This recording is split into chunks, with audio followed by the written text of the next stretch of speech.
people, I think, naturally just want the simple solution of, oh, look, his body language says this. Yeah, his body language may say this, but maybe the evidence says something else. And if that's the case, you got to sum it all together and look at, not just the behavioral stuff, the body language stuff, but also all the other evidence that's out there and tie that in and see what's probable, based on everything together. And that's my biggest criticism and why I moved away from body language and not wanting to be tied with body language anymore.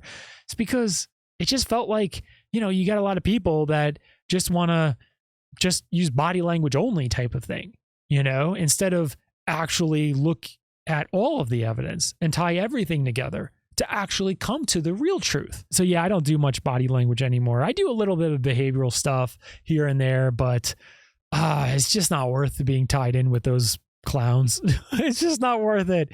It's not worth it. It's kind of hard not to be a clown and do body language 100% of the time. Not everyone's lying to you. Not everyone's saying something meaningful that's insightful from their body language. But in order to make a career out of it, they have to say something insightful, impactful. They can't say, oh, well, he touched his nose because he had an itch on his nose and had nothing to do with what he was saying. No, it has to be impactful. No, he touched his nose because he's lying to you, that bastard. I'm so glad I'm out of that racket. I'm glad I'm out of that racket because I'm not like that. I'm not willing to say someone lied when they didn't lie. I can't do it.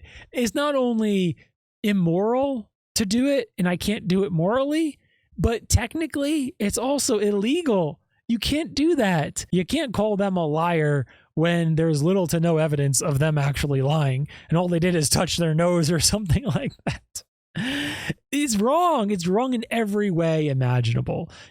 I believe it's wrong emotionally. It's wrong for society. It's bad for society. It's bad for the internet.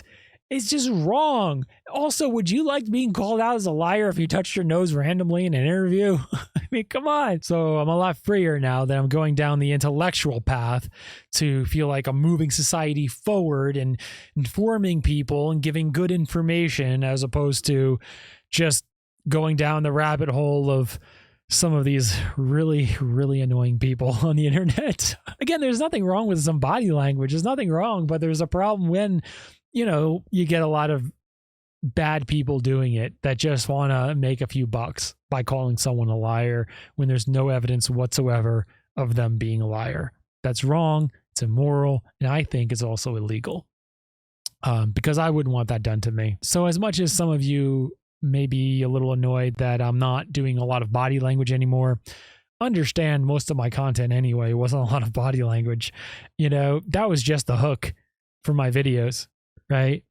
If you look at my videos, I did not only talk about body language. I would bring in all the evidence, clips, footage of them doing a lot of times exactly what they claim they didn't do, and to make a case and make the point. If you recall, most of the videos that were labeled body language and where I said we're going to break down body language, we only did that to supplement the evidence, to use that as an aspect of the evidence to tie it all together and find out what's really going on. It was not body language only, where we only looked at body language and made a determination haphazardly just based on some nose touches and some odd smirks here and there.